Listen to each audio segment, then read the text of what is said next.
Assalamualaikum warahmatullahi wabarakatuh. Alhamdulillah. Wassalatu wassalamu ala rasulillah wa ala alihi wa ashabihi wa man tabi'ahum bi ihsanin ila yaumidin.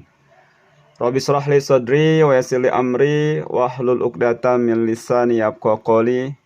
Rabbi a'udzu bika min hamajati syayatin wa a'udzu bika rabbi ayyahdurun. Rabbi zidni ilma warzuqni fahma birahmatika ya arhamar rahimin. Saudaraku, tidak sedikit kasus yang terjadi dalam kehidupan kita ini ataupun musibah yang menimpa diri seseorang,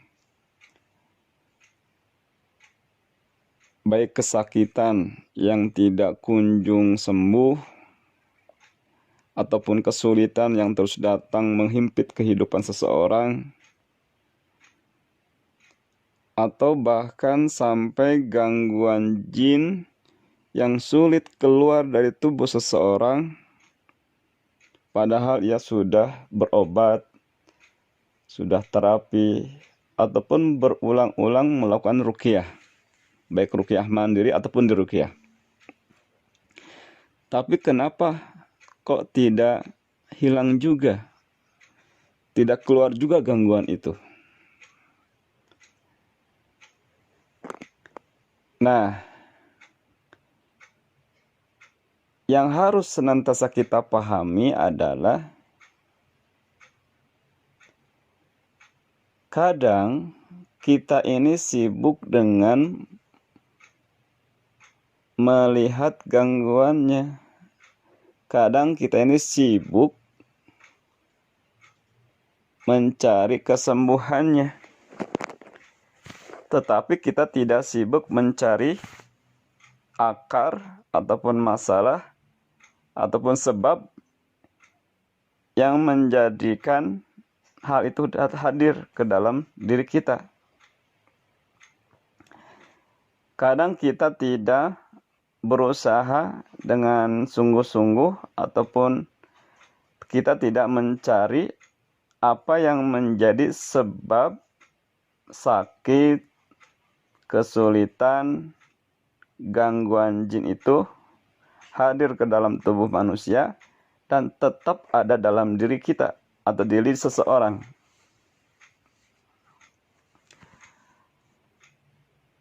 Nah, kalau kita ibaratkan dengan sebuah analogi kehidupan, yakni analogi sampah dan lalat. Kalau kita memahami dengan baik analogi sampah dan lalat ini, maka kita akan menemukan titik terang dari setiap masalah apapun, kesulitan apapun, gangguan apapun yang hadir ke dalam diri seseorang. Nah, saudaraku yang dimuliakan Allah Subhanahu wa taala, kalau misalnya ada sebuah pertanyaan, kenapa rumah kita ini banyak lalatnya? Maka kita akan menjawab, karena di rumah kita ini ada sampah. Atau karena rumahnya banyak sampah. Lalu bagaimana agar rumah kita ini hilang lalatnya? Atau bagaimana caranya agar lalat yang ada di rumah kita ini pergi atau tidak ada? Maka sudah pasti kita akan melakukan membersihkan sampahnya. Nah, sekarang sampahnya sudah tidak ada, tapi kenapa lalatnya masih ada? Kira-kira apa tuh sebabnya? Padahal kan sampahnya sudah tidak ada. Nah, sebabnya karena boleh jadi masih ada bekas sampah yang belum hilang, masih melekat. Lalu bagaimana caranya untuk menghilangkan bekas sampah tadi? Tentu untuk menghilangkannya adalah dengan cara kita memberikan pewangi. Dengan membersihkannya dengan menambahkan pewangi. Tidak cukup dengan hanya sekedar membersihkan, tetapi harus dengan menggunakan pewangi. Sehingga akan hilang baunya tadi, bau kotoran tadi. Nah, berarti ada dua hal yang harus kita perhatikan kalau kita ingin rumah kita ini bersih daripada lalat tadi. Yang pertama adalah bersihkan sampahnya. Kalau misalnya kita tidak melihat sampah, maka kita cari dulu di mana sampahnya.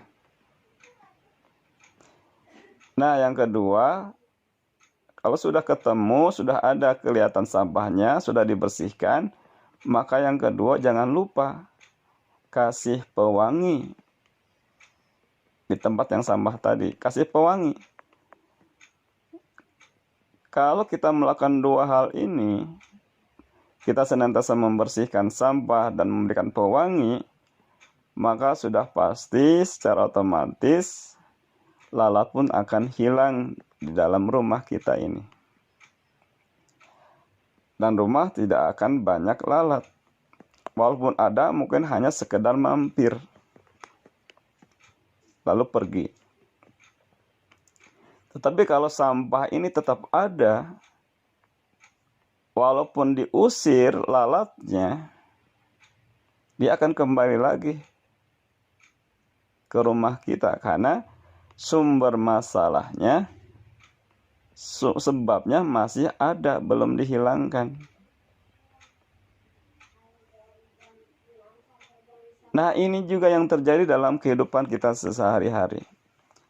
Banyak orang yang justru kadang sibuk mengusir lalat. Banyak orang yang kadang-kadang sibuk bunuhin lalat. Banyak orang yang dia lebih sibuk mencari obat pembasmi lalat. Ya. Dia lebih fokus kepada lalatnya.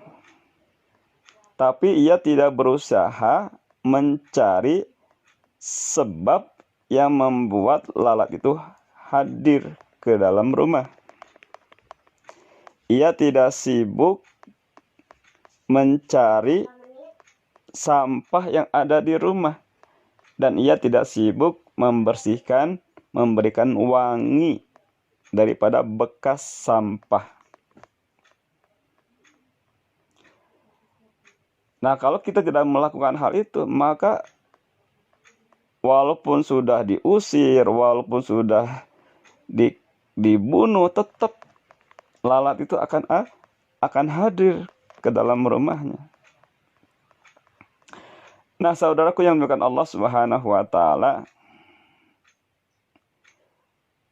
sampah ini kalau kita ibaratkan adalah seperti kotoran yang ada dalam tubuh seseorang. Kotoran yang ada dalam diri seseorang. Sedangkan lalat ini kita ibaratkan seperti gangguan setan ataupun gangguan jin ataupun penyakit yang lainnya, pembawa penyakit. Jadi kalau ada kenapa seseorang itu sakit, berarti ada kotoran, ada sesuatu yang kotor, ada sesuatu yang buruk dalam diri seseorang. Berarti kalau seseorang itu sakit, jangan fokus kepada sakitnya, tapi kita fokus kepada apa nih kotoran yang ada dalam diri seseorang. Berarti ada sesuatu yang harus kita benahi dalam dirinya. Kadang kita tidak berpikir, ketika kita sakit, kita kadang-kadang lebih sibuk mencari obatnya, tapi tidak sibuk mencari sumber yang menjadikan kita sakit.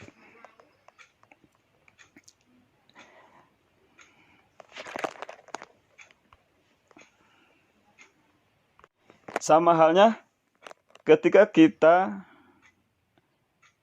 atau ketika ada orang yang kenapa kok orang itu ada gangguan setannya, ada gangguan jinnya. Kenapa kok saya ini terus diganggu oleh gangguan jin? Ya. Kenapa kok saya ini berada terus dalam kesulitan?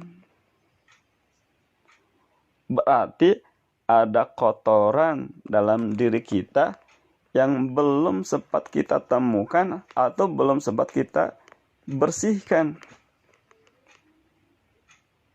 yang melekat dalam diri kita. Mungkin kotoran itu sudah bertahun-tahun melekat dalam tubuh kita dan belum sempat kita bersihkan.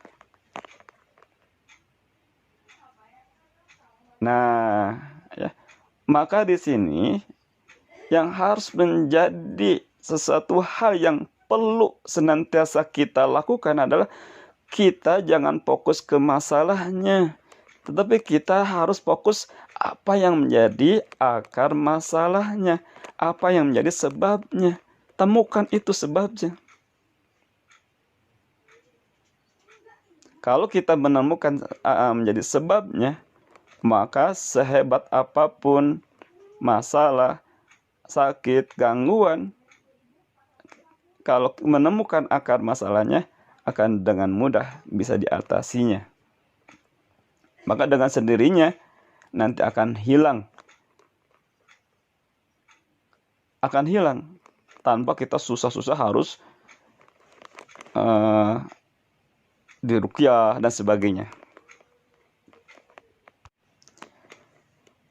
Nah, saudaraku, yang harus kita pahami adalah bahwa dosa, keburukan, inilah yang mengundang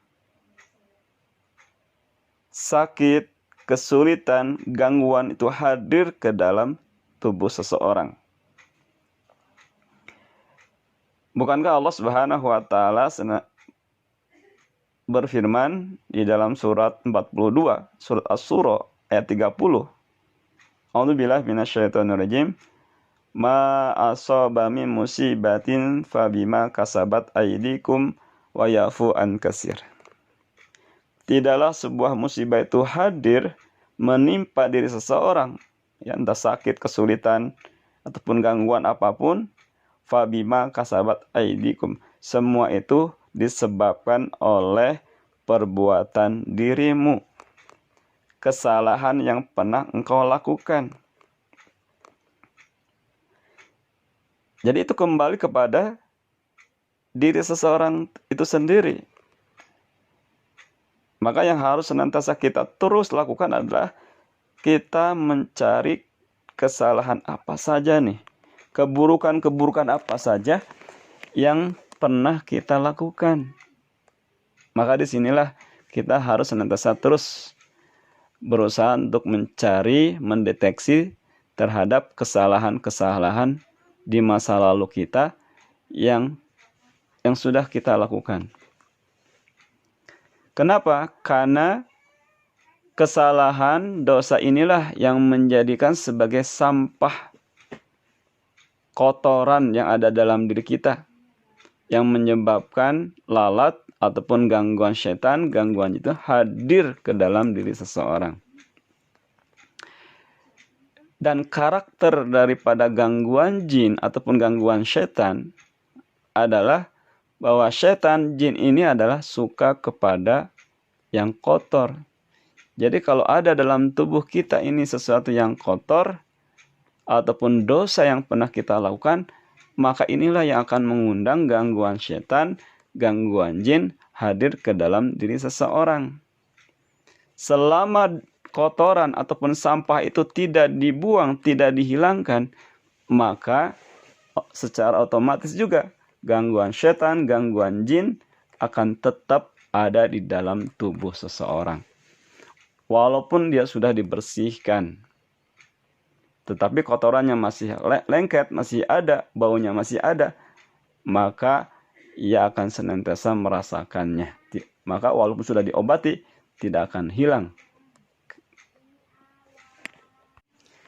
Nah, solusi yang ditawarkan adalah agar kita bisa terlepas dari semua itu, yang pertama adalah kita berusaha terus untuk mendeteksi, mencari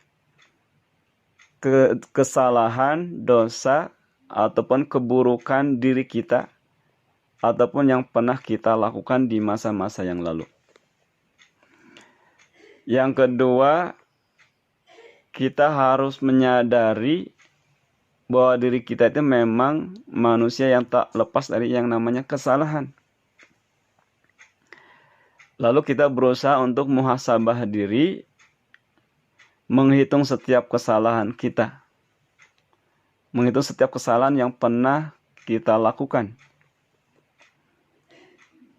Lalu setelah itu, yang ketiga adalah kita berusaha mohon ampunan kepada Allah Subhanahu wa taala.